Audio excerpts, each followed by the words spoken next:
Anexo 13 NR15. A gente já começa falando o seguinte, né? Tudo aquilo que é subjetivo, todo anexo da NR15 que é subjetivo é pano para manga, né, Tiagão? Então, com certeza. Dá sempre o que falar. Então vamos lá, a gente trouxe um conteúdo para vocês aqui, como sempre, através de mapa mental, e a gente vai passando as informações para vocês para a gente não perder a linha de raciocínio, né? Bom, ele é um anexo 100% qualitativo, 100% qualitativo, ou seja, demanda de análise e interpretação do avaliador. Como assim avaliador? Porque pode ser perito, pode ser o assistente técnico, pode ser o técnico de segurança, pode ser o engenheiro de segurança, às vezes não é nenhum desses dois personagens, né? Às vezes é simplesmente um profissional de SST, né? Não é perito, não é assistente técnico, é um profissional de SST que está estudando ali, fazendo uma análise de acordo com os produtos químicos que tem na sua empresa, e você está confrontando com o anexo 13. Então, ele sempre carece de análise e interpretação. E a gente vai ver que essa questão da interpretação é pano para manga também, às vezes é muito mais de cunho jurídico do que técnico, né, Tiagão? É isso mesmo, né, Júlia?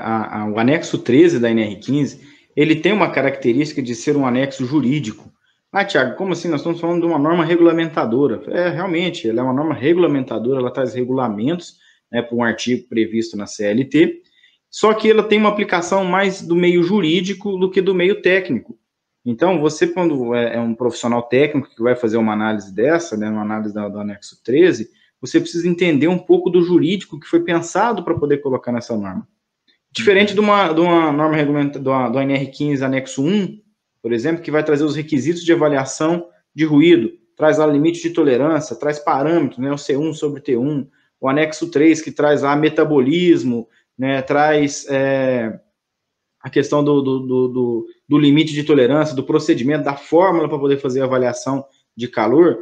O anexo 13, ele é qualitativo, ele traz atividades. Então, por exemplo, com meio jurídico, para um advogado, ele consegue pegar o anexo 13, por exemplo, e trabalhar bem a questão na defesa dele, né, ou da acusação, se ele estiver trabalhando ali apoiando o reclamante, diferentemente de um anexo 3, que ele não tem muito embasamento técnico para falar sobre calor. Então, ele é um anexo, que a gente costuma dizer, né, Júlia, de cunho jurídico. Tá? Então, ele tem uma aplicação, uma discussão muito grande para os advogados, que não é tanto para nós, como técnicos, né? Com certeza, Tiagão. E lá na NR15, né, no item 15.1, ele fala o seguinte, ó, são consideradas atividades ou operações insalubres as que se desenvolve. Aí lá no item 15.1.3 fala o seguinte, nas atividades mencionadas nos anexos 6, 13 e 14, tá? Ou seja, deve ser avaliado também a atividade, não simplesmente o agente. Não é porque existe o agente, vamos pegar aí o arsênico, tá lá no anexo 13 da NR15, né, Tiagão? Não é porque você tem o arsênico que a atividade vai ser insalubre, tá? Olha só, nas atividades mencionadas nos anexos 6, 13 e 14. Então, precisa verificar as atividades, não simplesmente a existência do agente, né? Isso mesmo. A gente fica falando, só porque tem chumbo não é insalubre. Não. Precisa ter essa correlação da execução da atividade. Por isso que a gente fala de que, quando você vai fazer a análise do anexo, existe uma grande confusão, tá? Existe uma grande divergência em sua interpretação. Quando a gente fala de interpretação, nós podemos lembrar lá da época do ensino médio, quando a gente tinha que fazer aula de interpretação de texto, né? Quem lembra aí das aulas de português, eu tinha prova oral de interpretação de texto. Eu não sei se você teve isso na sua época, acho que o Júlio é da época da palmatória. Não sei se vocês lembram, a pessoa quando errava a criança tomava uma reguada na mão, né? Não peguei essa época, não. Tá? No nosso caso, a gente não está em palmatória, mas a gente tem punição se a gente faz uma gestão errada do anexo 13, né? E a gente tem que pensar um pouquinho também, lá no comecinho do anexo, ele fala o seguinte, eu vou ler para vocês aqui, ó. A relação das atividades e operações envolvendo agentes químicos consideradas insalubres em decorrência de inspeção realizada no local de trabalho.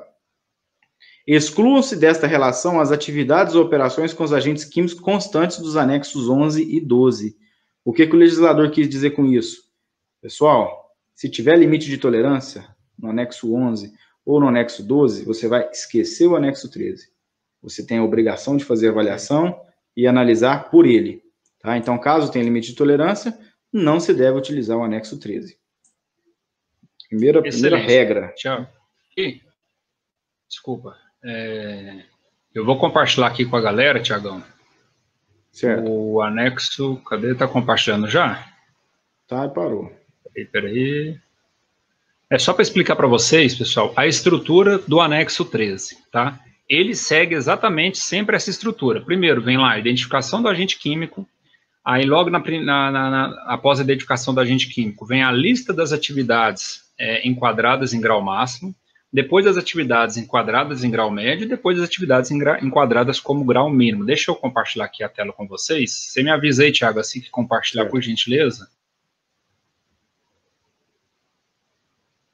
Tá compartilhando aí, Thiagão? Tá compartilhando. Perfeito. Então, nós temos aqui, né, ó, anexo 3 da NR15. Então, sempre vai ser assim, a identificação do agente químico, né, em primeiro momento, e na sequência vem insalubridade grau máximo, as atividades, insalubridade grau médio, vem as atividades, insalubridade grau mínimo e as atividades.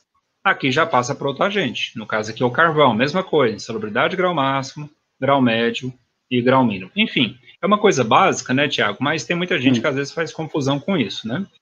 Exatamente. Então, é importante entender, porque essa característica não deixa você trocar o O com o copo, confundir ali uma atividade com um agente. Então, sempre tem um agente no título e você vai descendo com as atividades relacionadas àquele agente, certo? Para depois você ter um outro tipo de enquadramento e outra norma, tá? Antes da gente continuar aqui, Júlio, só lembrando também, passar para o pessoal, que nós temos um curso já para ser lançado muito em breve, que é o curso de instrumentação para higiene ocupacional. Tá? E um dos itens que vai ser abordado é o anexo 13. Tá? No anexo 13 da NR15, nós vamos falar também que você pode utilizar alguns instrumentos para facilitar a sua análise qualitativa. Tá? O medidor de pH, por exemplo, é um item importantíssimo para você definir se aquele produto químico é um álcool cáustico ou não. Tá? Eu vou até, Tiagão, colocar aqui na legenda, passando aqui para o pessoal também. E também vou deixar nos comentários para facilitar para a galera, quem de repente tiver interesse, né, em entrar para essa lista. Só reforçar, né, Thiago, que quem tiver nessa lista de espera vai ter uma condição um pouco diferenciada, não é isso? Sim, sim. Quem tiver nessa lista de espera vai receber uma mensagem nossa quando do lançamento e você vai ter uma condição, não posso revelar agora aqui, a gente não pode revelar essa condição, mas com certeza ela é diferenciada de quem quiser e quem fizer sua inscrição fora desse grupo. Tá? Então, vai ser lançado primeiro para vocês essa oportunidade, já está aberta a inscrição até tal data, enfim, coisa para vocês, e depois a gente vai abrir para público geral. Então, vai ser uma condição diferenciada. Tá? Perfeitamente. Recado dado, aqui a gente fala um pouquinho dos nossos projetos, né, nossos cursos, que a galera sempre pergunta, né, quando é que vai ter? Então, a gente sempre utiliza desse momento da Quinta da Perícia para poder passar esses recados e manter todos vocês informados, tá bom? Exato. Então, vamos lá. Continuando aqui o nosso conteúdo, pontos chaves, então, desse anexo 13, tá? Pessoal, vocês vão perceber que essa live tende a ser um pouco mais rápida, né? As últimas lives estavam demorando 1h30, 1h20, muito pesada, né? Algumas pessoas até pediram, né, se possível, se pudesse ser um pouquinho menos, né? Porque estava ficando um pouco cansativo, então a gente atendeu e a gente vai tentar fazer o que era combinado lá no início, né, Thiago? A gente combinou lá atrás, queríamos fazer essas lives de 40 minutos, 30 minutos, coisas, né, uma live mais simples, mas com muito conteúdo rico, tá? Então, continuando. Pontos chaves desse anexo, tá? Conhecer o produto químico que é utilizado pelo trabalhador, tá? Seja ele reclamante no processo pericial, ou seja, o seu trabalhador da empresa aí, né? Então, imagine que você está fazendo um levantamento, uma pesquisa, né? De quais posições os seus trabalhadores eles estão, né? De acordo com o anexo 3 da NR15. Então, conhecer os produtos químicos e quais as interações que existem com esse produto, tá? De novo, não basta ter apenas o produto para enquadrar como insalubre, tá? É preciso entender a interação, ou seja, quais são as atividades que são executadas com esse agente químico. E aí não tem como a gente falar de produto químico sem falar de FISPIC, né? É necessário que você consulte a FISPIC, Ficha de Informação de Segurança de Produto Químico, para você identificar não só aquele agente principal, mas outros agentes que podem estar relacionados na composição desse produto químico. Tem muita gente que às vezes acha, né, Tiago, sei lá, pega cloro, por exemplo, né, ou solupan, nome técnico, né, nome comercial, nome solupan, comum, né, e às vezes acredita que tem apenas um agente que forma aquele produto. E às vezes não é só um agente, às vezes você tem 2, 3, 4, 5, 6 agentes químicos que compõem aquele produto, né? Exatamente, Júlio. E uma outra informação importante que você tem que pegar na FISPIC é o número CAS. Tá? O que é esse número? Então, o número CAS é um número que tem todo produto químico, todo agente químico tem um registro único. Tá? Lá no CAS, né, que é o Chemical Abstract Service, se não me engano, se eu não falei errado aí no inglês. Nossa, fala de novo, peraí. Nem vou repetir, nem ouso repetir. Se você ouviu, ouviu. Se não ouviu, não vai ouvir mais. Só lá no Clube da Perícia. Clube da Perícia. Então, é o número CAS, tá, que você precisa dele para você justamente identificar, verificar qual é o grupo químico, qual é a cadeia química desse produto, para saber se existe algum tipo de aplicação no anexo 13, tá? Então você precisa entender, tá? Porque geralmente é chumbo e seus compostos, né? O que é os compostos? Você precisa saber, você precisa estar interagindo ali com a cadeia, né, química do produto para você saber se ele se enquadra em determinado tipo de agente químico ou não. Uma forma bem interessante e fácil de fazer isso, Júlio, é utilizando uma ferramenta chamada HO Fácil, desenvolvida aí pelos nossos amigos Leandro Magalhães, né, e o Marcelo. Com certeza. Você consegue digitar lá, eu consigo pesquisar e faz todo um vasto conhecimento ali, ele te entrega várias informações relacionadas ao agente químico. Mas, já adiantando aqui, esse é o tema da nossa live da semana que vem. Tá? Então, semana que vem nós vamos continuar nesse anexo 13, sim, nós vamos falar de agentes químicos, certo? Mas nós vamos trazer essa novidade aí para vocês, e quem estiver na live vai ter aí uma mega surpresa também, tá? Mas semana que vem a gente continua esse assunto. Pessoal, lembrando que a nossa live de hoje, o tema da live de hoje é sobre o anexo 13, ou seja, agentes qualitativos, tá? Todos os agentes químicos que sejam quantitativos não é aqui, é lá no anexo 11, tá certo? Lá no anexo 11 nós temos os limites de tolerância, né? Agora o anexo 13, ele é um anexo qualitativo, perfeito? Exato. Certo, Thiago? Com certeza, isso mesmo. Beleza. Então vamos lá. Outro ponto-chave do anexo. Comparar a atividade desenvolvida pelo reclamante com as atividades constantes no anexo. De novo, pessoal, a gente está batendo nessa tecla porque tem muita gente que confunde. Ah, eu utilizo arsênico na minha empresa, então quem utiliza isso vai ter direito à insalubridade. Não é simplesmente assim, não. Você precisa confrontar com as atividades constantes no anexo 13. Então, eu acho que isso ficou bem claro, né? Quando eu mostrei a norma para vocês aqui, quando eu compartilhei, vocês viram que tem lá o composto, né, o agente químico, e na sequência vem listando as atividades onde esse agente químico ele é utilizado, né? Por exemplo, vamos dar um exemplo, né, Tiago? Uma situação muito comum. Pintura de estruturas metálicas. De certa forma, é uma situação, é uma atividade comum, né, que a gente vê em várias empresas, né? Várias empresas, né, nas esquinas por aí, nas oficinas, né, a gente vê esse tipo de atividade, né? Então, numa situação como essa, o que é preciso que você analise? Como que essa pintura é feita? É manual? É a pistola? Como é que é o ambiente que essa pintura está sendo realizada? É um ambiente fechado? É um ambiente aberto? Ele é coberto e aberto pelas laterais, né, mas tem a cobertura? É feito numa cabine de pintura? Como é que é feito esse tipo de pintura? Qual a composição da tinta e dos demais produtos? Lembre-se, às vezes um agente químico ele não é formado com um único produto, né? Às vezes ele é uma mistura de vários produtos. Então é preciso identificar na FISPIC quais são os agentes que compõem esse produto químico, né? Verificar, então, depois que você fizer essa análise da FISPIC, verificar lá no anexo 13, se esses agentes estão relacionados lá. E essas outras questões, né, as proteções coletivas, cabine de pintura, se tem exaustor, se o exaustor está funcionando, se o trabalhador está também utilizando suas medidas individuais, seus equipamentos de proteção individual, qual que é a frequência desse trabalho, né, principalmente para fins de caracterização, né, qual a frequência desse trabalho? De vez em quando ele aplica uma pintura ali. Não, todo dia ele aplica uma pintura por 10 minutos. Opa, isso é uma coisa. Todo dia ele aplica uma pintura por 6 horas de trabalho. Opa, é outra história. Então, assim, se alguém perguntar, é devido à insalubridade? A gente vai sempre, provavelmente, né, nossa resposta vai ser sempre assim, depende, né? Depende. Cada análise, cada situação é uma situação diferente. Isso mesmo. E aí a gente vai, Júlio, para os pontos controversos, né? Porque a norma ela tem os pontos claros, a gente citou aí agora, as facilidades, mas você tem os pontos controversos. O primeiro dele é quando você se depara a uma necessidade de fazer interpretação de texto, né, interpretação de português, ao invés de você fazer uma interpretação técnica. Então, antes de você aplicar uma técnica, né, que você estudou, aprendeu isso no curso de técnico de segurança, no curso de engenharia de segurança, tecnólogo, enfim, você precisa procurar entender também a aplicação no português. Porque se você observar na norma, você vai ver palavras como emprego, manipulação, fabricação e operações. Você precisa entender o que você vai considerar como um emprego de defensivo organoclorado, tá? Manipulação de alcatrão, breu e betume. Qual que é a diferença de manipulação para emprego? Tá? Vai ficar para você pensar aí, pessoal, para você responder, né? Porque a minha interpretação é uma, do Júlio é outra, o caso exige uma interpretação de uma forma, o outro caso existe de outra, tá? Existe uma orientação jurisprudencial que fala um pouquinho sobre a equiparação, né, que é a OJ 171, se vocês quiserem consultar, fala que para efeito da concessão do adicional de insalubridade, não há distinção entre fabricação e manuseio de óleos minerais, mas isso só para os óleos minerais.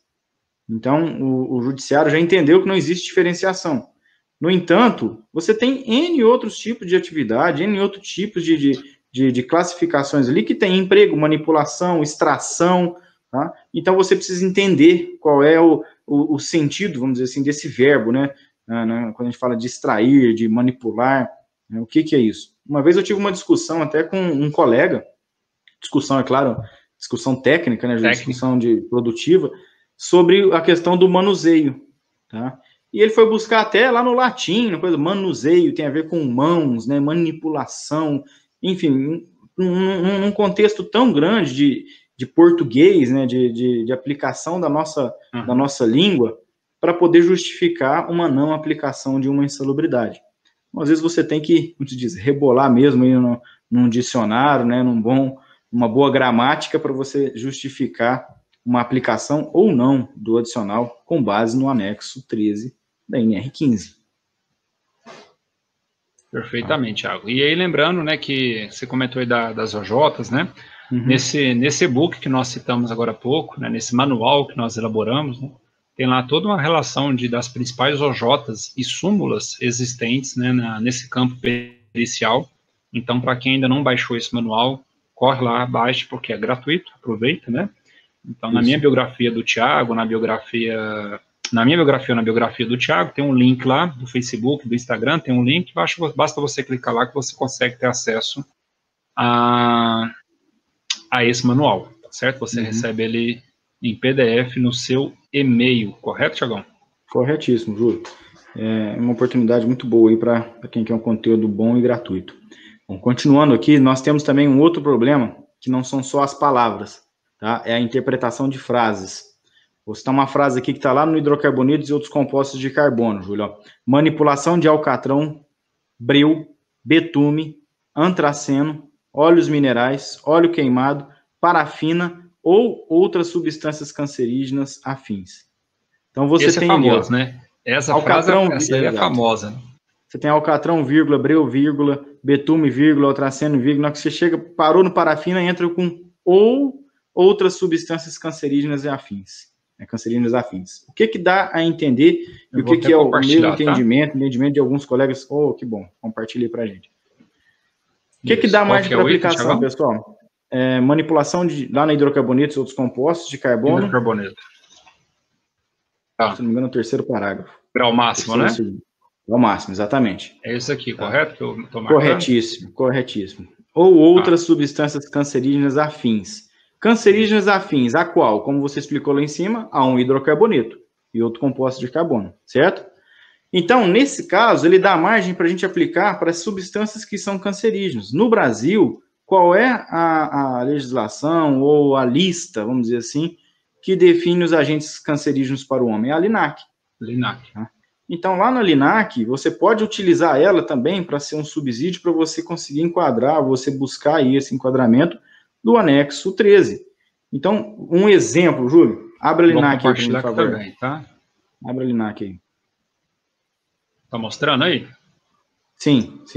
Procura para a gente aí, por favor, óleos de xisto. Já achei. Achou aí, né? Xisto, tá aqui. Óleos de xisto. O xisto, pessoal, é uma destilação do petróleo. É um produto proveniente do petróleo. Ele tem na sua cadeia de química, né? Sua cadeia, compostos de hidrocarbonetos. Ok? Então, ele já está sendo reconhecidamente cancerígeno. Agora, vocês encontram óleo de xisto no anexo 13? Não, se você digitar ali no xisto, não vai ter, certo? Abriu o anexo 13 aí, Thiago? Abriu o anexo 13. Xisto, não acho, lá, 0 de 0. Não tem. Aí, se você pega uma FISP que está escrito lá, óleo de xisto, tá, vou verificar. Olha, né, no anexo 11, não tem. Digita no buscar aí, xisto, não vai encontrar também. Você pode correr o risco de falhar numa gestão, certo? Por quê? Porque o xisto, ele é uma substância cancerígena afim do hidrocarboneto. Tá? Um outro exemplo, ó, treosulfano. Digita treosulfano aí, Júlio. Vou primeiro no anexo 13, tá? Isso. Não, já não apareceu. Com E, né? Treo. Exato, treo. Já não apareceu. Agora na Linac, Ctrl F, treosulfano, tá aqui na Linac. Tá aí, ó, tá aí na Linac. Então, nossa legislação, né, o Brasil reconhece o treosulfano como um agente cancerígeno. E você fala, como é que eu vou saber se ele é um hidrocarboneto ou não? Tá? Aí você pode fazer uma consulta, aí vai dar mais trabalho. Esse é o trabalho do anexo 13. Tá, Júlio? Você vai ter que fazer uma pesquisa, né, da cadeia desse produto para saber se ele é um hidrocarboneto ou não. Aí você tem o PubChain, né, outros canais aí que você pode descobrir. Mas o mais importante é você pegar o número QES. Aí que entra, que eu falei da facilidade, que nós vamos falar na semana que vem, que é o HO fácil. Tá? O HO fácil, ele te dá essa oportunidade de você digitar o número QES e ele já faz esse enquadramento. Então, uma mão na roda aí para o profissional de saúde e segurança do trabalho. Perfeito, Thiago. Lembrando, então, na quinta que vem, né? A gente vai falar um pouco mais a respeito desse... É a continuação desse anexo, porque, assim, é um anexo que dá muita discussão, né, é muito pano para manga, né, Thiagão? Então, os participantes que estão conosco aqui também devem concordar com isso. Então, é um assunto que carece 2 lives, né? Bom, o Thiago comentou sobre a interpretação de português e não da análise técnica, né? Eu agora vou comentar da interpretação técnica, né, de forma a respeito da execução da atividade, tá? Interpretação técnica da execução da atividade. São 2 coisas distintas, né? Uma coisa é você interpretar o português e não a técnica. Outra coisa é você interpretar a técnica em si, né? Exemplo, fabricação de produtos parasiticidas, inseticidas e raticidas contendo compostos de arsênico. Isso dá grau máximo, pelo anexo 13, está lá o arsênico em grau máximo. Essa atividade, fabricação de produtos parasiticidas, inseticidas e raticidas. Perfeito. Logo abaixo, no grau médio, aparece da seguinte forma, Tiagão. Emprego de produtos parasiticidas, inseticidas e raticidas à base de compostos de arsênico. Uai, um grau máximo, outro grau médio, mas parece que é a mesma coisa. Qual a diferença? Um é fabricação, outro é emprego. E aí, o problema que eu falei lá em cima, aqui já é assunto para a gente falar, tipo, na live inteira, né? O que é o conceito de emprego e o que é o conceito de fabricação? Ah, fabricação é algo que se fabrica, mas peraí. É a sua interpretação ou você está baseando em alguma coisa, né? Tiagão, quando você tem alguma dúvida no significado de uma palavra, onde você recorre? Geralmente é o dicionário, né? O povo fala pai dos burros, né? Pai dos burros, mas burro é quem não procura, né? É o nosso pai, porque a gente está sempre pesquisando ele, né? Exato. Mas, pessoal, é isso, porque senão fica uma coisa da sua cabeça. O que é emprego, o que é fabricação? Se eu perguntar para vocês que estão assistindo essa live, cada um vai ter sua resposta aí. Fabricação é isso, isso e isso. E emprego? Emprego é isso e isso. Alguém ainda vai falar, emprego é quando você consegue um emprego, né? Aí você perde um emprego, você está desempregado, né? Então, assim, existem várias... Que não está errado, né? Existem várias interpretações. Então, a gente recorre nesses momentos, né? Aos dicionários, existem alguns mais importantes, cuidado com isso também, né? Cuidado com jogar essa palavra lá no Google e o que achou, pronto, acabou. Não, é importante você recorrer a alguns dicionários aí. Fonte confiável. Mais confiáveis, né? Então, vamos lá. Alguns conceitos para a palavra emprego. ato ou efeito de empregar, atribuir uma colocação ou função a alguém, que fazer com essa pessoa trabalho. Então, foram várias definições que apareceram em alguns dicionários. Fabricação, ação, continuando ainda, continuando emprego. Prática ou aplicação de alguma coisa. Olha só, prática ou aplicação de alguma coisa. Uso, aplicação. Essas são as definições de emprego. Tem outra coisa que não tem nada a ver. Fabricação, ação, processo ou arte de fabricar algo. Fábrica, manufatura. Então, esses são os conceitos. A grande dúvida, Tiagão, imagina aí um inseticida, tá? Tá lá quando, né, vai ser adicionado as matérias-primas lá no reator, por exemplo, várias matérias-primas para formar um inseticida, tá certo? Uhum. Então, nesse momento de acondicionar essas matérias-primas de diversos produtos e o reator começa a manipular esse produto, dá para a gente entender que isso seria o processo de fabricação. Você concorda comigo? Não sei se você discorda disso. Tá. A partir do momento que, né, o reator fez todo o trabalho que ele tem que fazer e passa, de repente, para uma próxima fase, que seria o invase, sei lá, estou dando alguns exemplos aqui, alguns chutômetros, né? Ele passa para a área de invase, está invasando, está enchendo os potes, né, dos produtos. E aí? Ainda é fabricação ou parou? Não, fabricação vai só até aqui. Daqui para frente já não é mais fabricação. Uhum. Entendeu, Tiagão? Então, assim, sim, é uma coisa, cara, que não dá para você falar que aqui é isso e ali vai ser isso. Tipo assim, carece de análise. Você precisa realmente ir a campo, seja numa diligência pericial, seja você, profissional de SST, aí, fazendo um estudo na sua área, na sua empresa. Você precisa ir a campo para identificar o que é fabricação, o que não é. É complexo isso, né? É complexo isso, né, Tiagão? Toda hora que fala essa palavra errada. O Ronan, inclusive, deu um exemplo aqui, ó, que ele considera, por exemplo, na fabricação. Tá, pessoal, cortando aqui, mas quem fez as perguntas aqui, a gente vai responder no final, tá? O Ronan colocou, na fabricação, a quantidade manuseada geralmente é maior, com a substância manuseada. O emprego já é o uso de um composto ou substância que já passou por alguma transformação, às vezes com baixas concentrações da substância ou substâncias que compõem o produto. Essa análise técnica, na minha opinião, está ótima. Eu também iria por esse lado, tá? Mas o que o Júlio falou é um ponto importante. Por exemplo, você tem lá a fabricação. Eu trabalho numa fábrica de defensivo, ok? Beleza, eu trabalho na fábrica. Mas quem são as pessoas que fabricam? Até que ponto você tem que considerar a fabricação? Exato. E daí para frente o emprego? Né? Porque se eu pego lá as misturas, joguei num reator, daí para frente o processo é envasado, a fabricação termina ali? Ou será que a fabricação termina no invase do produto?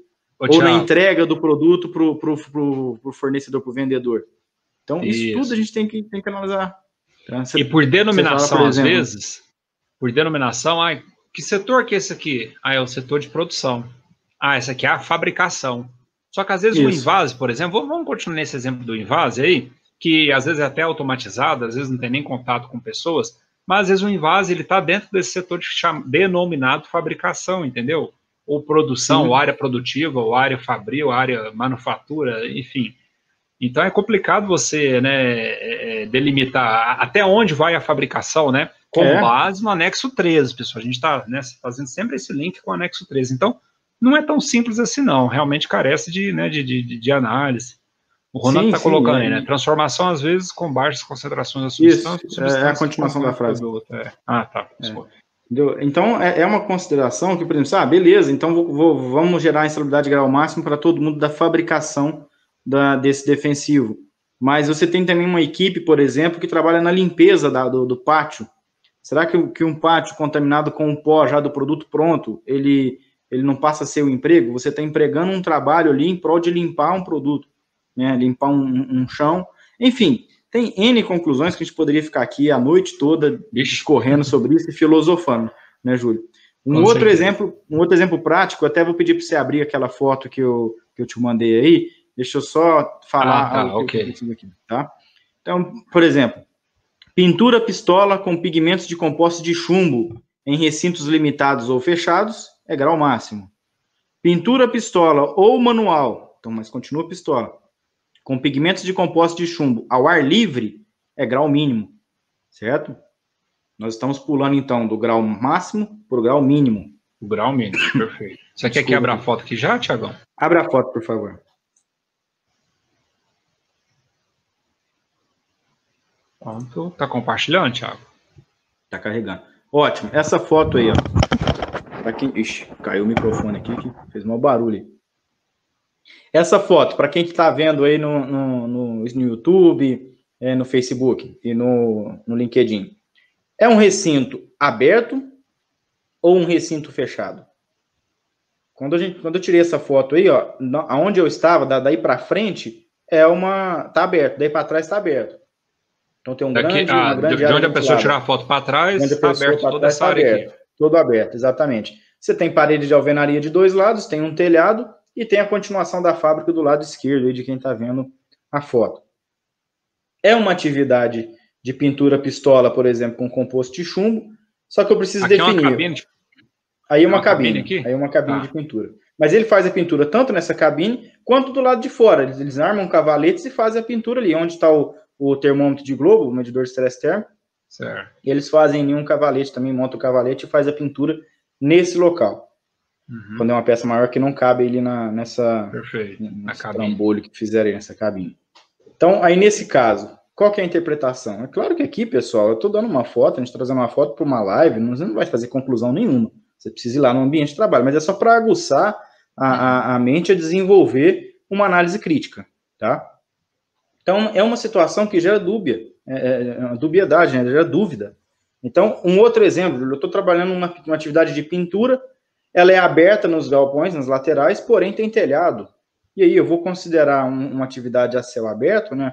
Pintura ao ar livre ou não? Então, são situações que você precisa analisar e analisar com muito cuidado, porque você pode sair de uma insalubridade de grau máximo para um grau mínimo, simplesmente pelo fato de como você interpreta como é o ambiente que ele está fazendo a atividade. Uhum. Então, olha para você ver a complexidade e o grau de atenção e seriedade que você tem que dar para uma estrutura, para uma análise de insalubridade. Não é simplesmente chegar, minha atividade é insalubre, essa atividade tem, entendeu? É algo muito complexo. Tá? Então, tem que ser feito com muito estudo. Tá? Às vezes, eu vou lá, faço uma análise num posto de trabalho e eu demoro, às vezes, 2, 3, 10 dias para poder entregar um laudo pericial, ou até mais. Tá? E às vezes a pessoa fica perguntando, mas por que está demorando assim? Mas é porque eu não posso simplesmente chegar e falar, gente, não é insalubre. É até perigoso você falar, olha, essa atividade não é insalubre, você corre o risco de deixar com que uma pessoa realmente faça jus a um direito, ou então que a empresa deixe de investir. Se eu já chego e falo, olha, essa atividade aqui não é insalubre, a pessoa fala, então não preciso fazer mais nada, pode ficar o ambiente do jeito que está. E, na verdade, ele precisaria fazer melhorias. Né? Então, olha para você ver o nível de complexidade, né, e seriedade que a gente tem que dar para uma análise do anexo 13. Com certeza, Thiago. Não é receita de pão de queijo. De pão de queijo. Vamos lá, vamos ver algumas perguntas aqui que o pessoal encaminhou aqui durante a nossa live. Deixa eu retornar aqui. Vamos lá. Cadê? Perguntas. Tem uma pergunta aqui do Marcelo Augusto, e com relação ao chileno e o tolueno. Marcelo, chileno e o tolueno, ele não consta na anexo... Ele está no anexo 11. Tá? Isso, até você pode pegar debaixo dele, que tem uma boa explicação para ele. Ele fala, em relação ao chileno e ao tolueno, também só enquadra pelo anexo 11? Não. Tá? É importante você ver isso, porque tanto o chileno quanto o tolueno, ele tem a marcação do maisinho lá na absorção da pele, lá no anexo 11. Então, você precisa analisar ele do ponto de vista quantitativo das vias respiratórias, e você precisa analisar ele do ponto qualitativo do contato. Dermal. E o chileno e o tolueno, eles são hidrocarbonetos. Então, ele se enquadra também lá no anexo 13. Só que quando a gente fala da norma, preferencialmente, obrigatoriamente, você primeiro analisa lá no anexo 11, que é o que determina o comecinho do anexo 13, né, que a gente falou no começo da live. Só que ele tem uma absorção pela pele, então você não pode ignorar as proteções decorrentes da proteção dermal. Então tem que verificar se tem creme de proteção, se tem macacão Tyvek, se tem luva, né, se tem óculos, eu não sei como que é a atividade. você precisa fazer essa análise completa, tá? Eu até estou compartilhando a norma aí, Thiago, o anexo 13, ele fala exatamente isso, a relação das atividades e operações envolvendo agentes químicos consideradas insalubres em decorrência da inspeção realizada no local de trabalho. Excluam-se desta relação as atividades e operações com os agentes químicos constantes no anexo 11 e 12. Então, é apenas reforçando o que você acabou de mencionar, né? Uhum. Bom, de perguntas, parece que era só essa, né, Thiagão? Não, tem uma que chegou aqui agora, do Guidoval, tá lá embaixo também. Como caracterizar domes sanitários como álcali cáustico? Aí que tá. Vamos entender um pouquinho o que é um álcali cáustico, tá? Um álcali cáustico é um produto que possui um pH alto, geralmente ali acima de 10,5, tá? Vai até 14, e ele tem que ser corrosivo, tá? Então, como que você vai fazer essa caracterização, Guidoval? Você vai ter que ter em campo, se você estiver fazendo uma perícia, é claro, e até mesmo na sua empresa, uma análise, primeiro, da FISP desse produto, para saber se ele tem um pH elevado, lá em natura, tá? O que é um exemplo de uma FISP de um pH alto? Hidróxido de sódio, tá? Soda cáustica. Tem em casa? Tem. Ok? Uhum. Domes sanitários, a gente está falando daqueles produtos de limpeza. A limpeza comum que você compra no supermercado mesmo, né? Detergente, sabão em pó, sabão em barra, exatamente. Esses são domes sanitários. Muito cuidado na hora de caracterizar, porque não é assim, não é porque ele é dome sanitário que ele é um álcali cáustico. Inclusive, eu tive um problema com uma perícia há uns tempo atrás, justamente por causa disso. A empresa que fez o PPRA para o cliente lá, que me contratou para assistência técnica, colocou domes sanitários para auxiliar de limpeza. Aí você foi olhar, a gente foi analisar a FISP, e eles colocaram isso no PPRA e o advogado não viu e passou e mandou o PPRA para o processo. O perito fez a perícia e ele caracterizou pelo álcali cáustico. Isso deu um trabalho danado para a gente, porque nós tínhamos que fazer acho que você falou errado aí, Thiago, ou eu entendi errado. Eles colocaram no PPRA álcali cáustico, né? Álcali cáustico para auxiliar de limpeza. Ah, tá. Parece que você falou que eles colocaram domes sanitários, entendeu? Não, mas é um produto dome sanitário. Não, eles deveriam ter colocado dome sanitário, colocaram álcali cáustico. Eles escreveram álcali cáustico no documento. Entendi, e mandou, o advogado não viu e mandou para o processo. Tá? E isso aí deu um trabalho danado para a gente, porque mesmo você mostrando, eu fiz a medição de pH lá na hora com o perito simplesmente pegou o PPRA e considerou, e isso está dando um pano para a manga danado. Então, muito cuidado, tá? Para caracterizar um álcali cáustico, você precisa fazer a avaliação do pH, verificar se o pH dele é alto, tá alcalino, né? E se ele é um hidróxido ou não. Desculpa, hidróxido não, se ele é corrosivo ou não. Geralmente os hidróxidos de sódio, hidróxido de potássio, enfim, são álcalis. Outro ponto importante, você vai medir o pH da solução. Às vezes você tem um produto alcalino na sua empresa, mas você usa ele diluído, uma diluição de 10%, de 5%, de 100 ml para 10 litros, para 100 litros. Nunca que é 100%, né, Thiago? Exato. Então você precisa avaliar o pH dessa solução. Ok? Perfeito. Então é isso. Valeu, Thiagão. Grande abraço. Grande abraço, pessoal. Obrigado, abraço. Um abraço, pessoal. Fiquem todos com Deus aí.